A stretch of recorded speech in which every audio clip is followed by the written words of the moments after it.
api telah menyala dalam hati Kais dan Laila. Dan api itu saling menerangi satu sama lain. Apakah yang mereka lakukan untuk memadamkan nyala api itu? Tidak, mereka tidak memadamkan nyala api tersebut. Karena menyadari perlunya pendidikan bagi sang anak. Said mempekerjakan seorang terpelajar yang sangat terkenal sebagai guru. Pria ini menjadi kepercayaan banyak orang untuk mengajar keturunan seluruh bangsawan Arab agar mereka mendapatkan kebijaksanaan serta keahlian yang dibutuhkan untuk hidup di daerah gurun. Meskipun anak-anak ini takut pada guru mereka, namun mereka menyadari bahwa inilah saatnya mereka meletakkan seluruh mainan dan mulai membaca buku-buku pelajaran mereka dengan sungguh-sungguh. Kais adalah anak yang rajin dan antusias menerima pelajaran. Ia tak membutuhkan waktu lama untuk dapat mengalahkan teman-temannya dalam setiap mata pelajaran dan membuktikan bahwa ia adalah siswa terbaik yang pernah diajar oleh gurunya. Ia paling unggul dalam pelajaran membaca dan menulis. Begitu ia berbicara, entah dalam bentuk debat atau percakapan sederhana, bibirnya selalu melontarkan kalimat-kalimat bijak dan sangatlah menyenangkan mendengarnya berbicara. Namun tiba-tiba terjadilah sesuatu di luar dugaan. Teman-teman sekelas Kais merupakan keturunan bangsawan dari suku-suku yang berbeda, termasuk juga teman-teman perempuannya. Suatu hari, seorang gadis bergabung dalam kelasnya. Gadis itu memiliki kecantikan yang luar biasa, yang membuat Kais dan bocah-bocah lelaki lainnya langsung terpukau. Gadis itu bernama Laila, diambil dari kata Arab Lail yang berarti malam. Sesuai dengan namanya, rambutnya hitam legam dan di balik rambutnya, wajahnya memancarkan kecantikan yang luar biasa. Matanya berwarna gelap, dalam dan bersinar, bak mata rusa. Dan hanya dengan satu kejapan bulu matanya, ia dapat meruntuhkan dunia. Bibir mungilnya hanya terbuka untuk mengucapkan kata-kata manis. Dan ketika yang lainnya membalas perkataannya, entah dengan kata-kata maupun senyuman, dia akan terlihat malu-malu.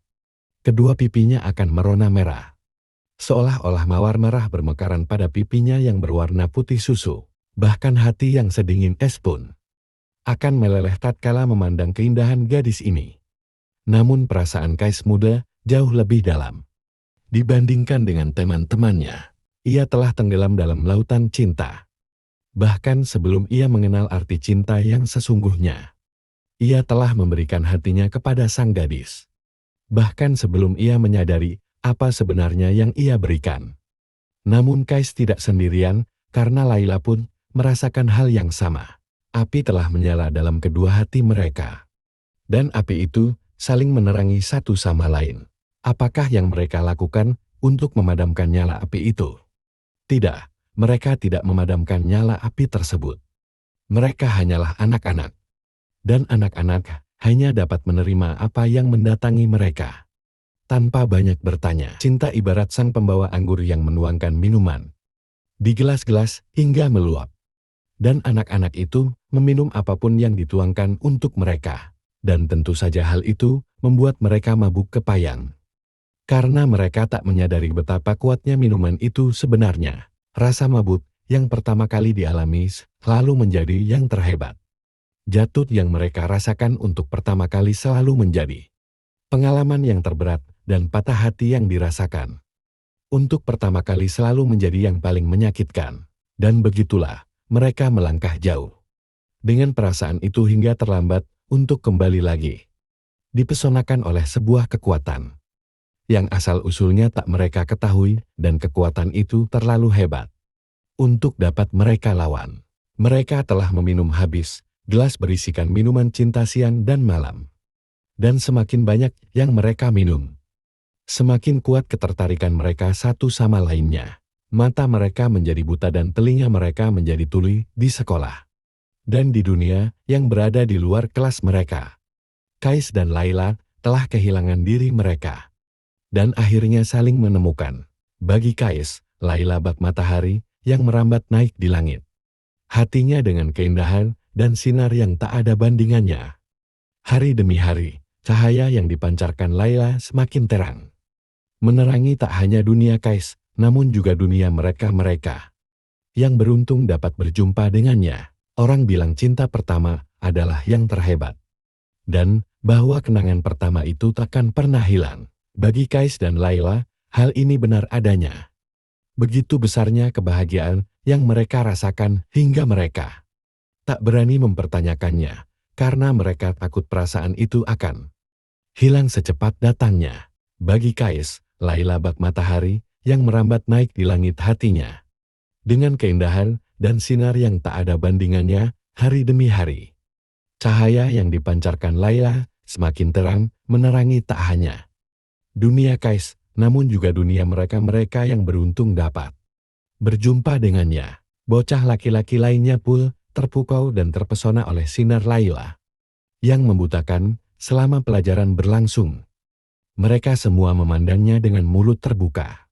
Hingga sang guru muncul dengan sebuah tongkat kayu dan memukul mereka untuk membuat perhatian mereka kembali kepada pelajaran. Saat pelajaran usai, mereka berkeliaran di lorong-lorong dan jalanan kecil di antara kedai-kedai pasar, berharap dapat melihat sang gadis berlasung pipit itu. Dan jika mereka berhasil melihatnya, mereka merasa bak buah delima yang penuh dengan sari buah dan seolah akan meledat dengan sejuta hasrat. Begitulah daya tarik yang dipancarkan oleh gadis itu. Kais tahu betul bahwa bocah-bocah lelaki lainnya pun tertarik pada Laila. Namun ia juga tahu bahwa mereka tak mendambakan Laila sebesar dirinya, jadi ia tak memedulikan aksi-aksi jenaka teman-temannya. Namun pada saat yang bersamaan ia juga merasa gelisah akan takdirnya. Ia menyadari bahwa dengan kecantikan Laila yang luar biasa, akan selalu datang godaan. Ia tahu bahwa akan ada seseorang atau sesuatu yang muncul di antara mereka berdua. Tiba-tiba saja situasi berubah, dan apa yang semula dianggapnya sempurna kini mulai tampak memiliki kecacatan secara perlahan. Nyaris tak terasa, sebuah awan hitam kecil mulai muncul di hadapannya. Tapi bukankah memang permasalahannya selalu seperti itu? Tak ada yang abadi, segala sesuatu di dunia ini bersifat sementara dan telah ditakdirkan untuk mati suatu hari nanti. Sementara kedua bocah yang sedang jatuh cinta ini tenggelam dalam sinaran cinta masing-masing, menenggak anggur dan menikmati firdaus yang membuat mereka lupa diri. Mata dunia terarah kepada mereka. Apakah yang lainnya menyadari apa yang sebenarnya terjadi antara Kais dan Laila? Apakah mereka melihat kedua bocah itu saling mencuri pandang? Dapatkah mereka membaca pertanda itu dan memecahkan tanda-tanda cinta rahasia yang mengikat hati kedua bocah itu? Siapa saja yang mengetahui hal itu, dan seberapa banyakkah yang mereka ketahui? Tak ada yang berkata apapun, hingga suatu hari terdengar sebuah suara berucap, "Apakah kau belum mendengar bahwa Kais dan Laila sedang jatuh cinta?" Kata orang, desas-desus dapat mengakibatkan kejatuhan sebuah kerajaan. Tak lama kemudian, desas-desus itu semakin tersebar di seluruh pelosok kota. Dari tenda ke tenda, dan kedai ke kedai. Perlahan, kedua bocah yang sedang dilanda cinta itu menyadari betapa butanya mereka selama ini. Semua orang telah melihat mereka berduaan, mendengar mereka berdua saling berbicara, melihat mereka tertawa dan bersembunyi dalam kepompong cinta.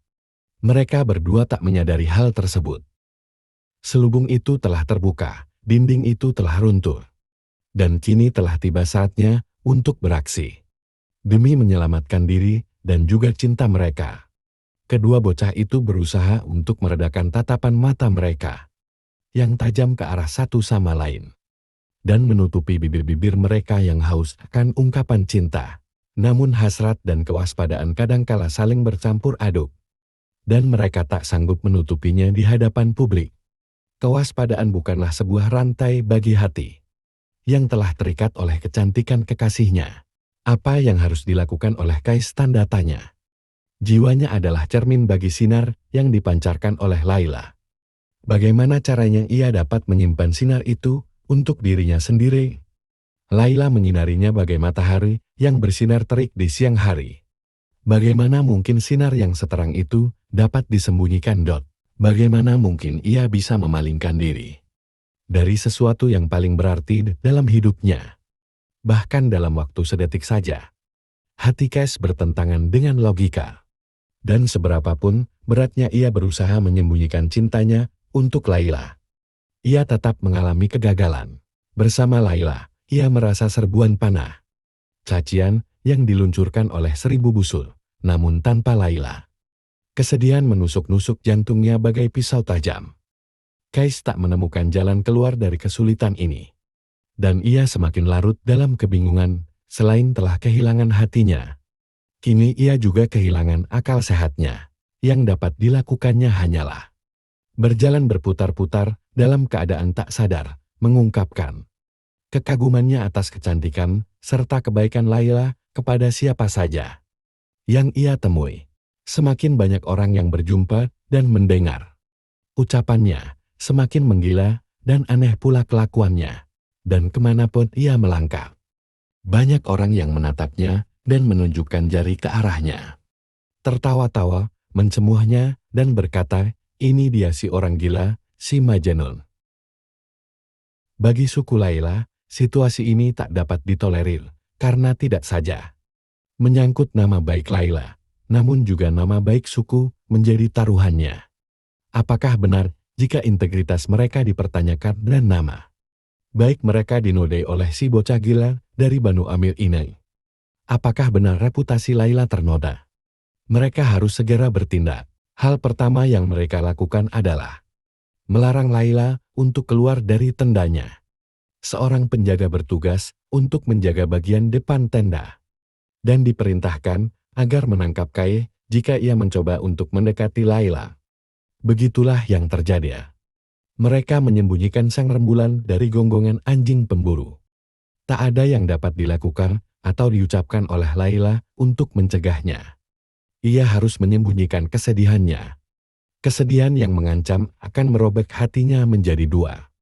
Hanya saat sendirian sajalah ia melepaskan topengnya dan membiarkan air mata kesepian jatuh menetes di pipinya.